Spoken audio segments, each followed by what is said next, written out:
বলবো হ্যাঁ মত আগের চেয়ে ভালোই চালাচ্ছে, কিন্তু দেশটা কিন্তু আমাদের নারীদের কোনো সম্মান এখন নেই।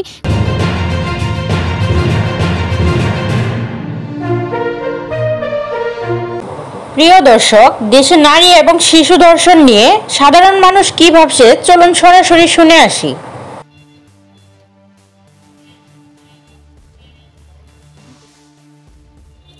দেখি সামনে আমাদের আপুরা মার্কেট করতেছে, এদের সাথে একটু কথা বলি। এক্সকিউজ মি আপু, আপনারা ভালো আছেন? জি ভালো আছি, আপনি কেমন আছেন? আপনারা আপনার নাম কি? রিয়ামনি। আপনার নাম কি? মারিয়া। আচ্ছা, আপনারা কি মার্কেট করতে আসছেন? জি ভাইয়া, মার্কেট করতে আসছি। জি জি ভাই আমার। আচ্ছা, আপনার এত রাতে মার্কেট করতে আসছেন, ভয় লাগে না? কিসের ভয় ভাইয়া? বর্তমান যে নারী নির্যাতন হচ্ছে, ধর্ষণ হচ্ছে, সেই বিষয়টা আপনারা কিভাবে দেখতেছেন? আসলে ভাইয়া এই বিষয়টা নিয়ে আমরা অন্তত আতঙ্কে আছি। তো আমরা বিশেষ কাজ ছাড়া বাড়ির বাইরে যাচ্ছি না এখন। আর আমরা মেয়েরা একদমই সেফ না এই বিষয়টা নিয়ে। আপনার কি মতবাদ?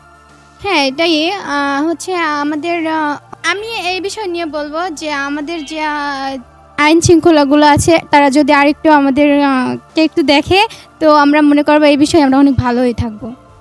আচ্ছা, আপনারা তো রাতেও সেফ না, দিনে কি সেফ থাকেন মনে হয় আপনাদের? আসলে ভাইয়া আমরা দিনে কিভাবে সেফ আছি, এই বিষয়টা শুধু যে রাতেই ঘটতেছে তা তো না, এই বিষয়টা দিনেও ঘটতেছে। তো আমি মনে করি যে আমাদের দেশে যে আইন শৃঙ্খলা বাহিনীগুলো আছে, যে পুলিশ প্রশাসন যদি এই বিষয়টাতে একটু ভালোভাবে নজর দেয় তাহলে এই ঘটনাগুলো ঘটবে না। আচ্ছা, আপনাদের বর্তমান যে পুলিশ প্রশাসন আছে এরা যেভাবে দায়িত্ব পালন করতেছে সেই বিষয়টা আপনারা কিভাবে দেখতেছেন? আমাদের দেশে যে পুলিশ প্রশাসনের দায়িত্বে আছে সে অনেক ভালো দায়িত্ব পালন করতেছে। আর বাইরের দেশের তুলনায় আমাদের দেশের আইন শৃঙ্খলা বাহিনী অনেক সচেতন। তো আমি বলবো যে এই বিষয়টাতে আরও ভালো করে যাতে তারা নজর দেয়। বর্তমান যে বাংলাদেশ গভর্নমেন্ট আছে যেভাবে দেশ পরিচালনা করতেছে সেটাতে আপনারা কতটুকু স্যাটিসফাই, সেই বিষয়ে একটু বলবেন প্লিজ।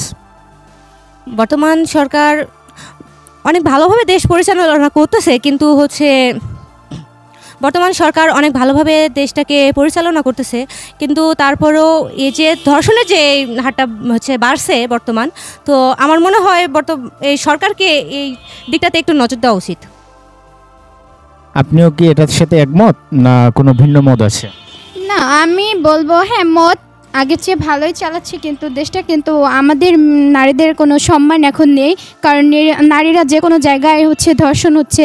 তো এই বিষয়ে যদি আমি সরকারকে অনুরোধ করব যে এই বিষয়টা যদি তারা একটু ভালো করে লক্ষ্য করে তাহলে আমরা একটু সেফটি মতন চলতে পারবো।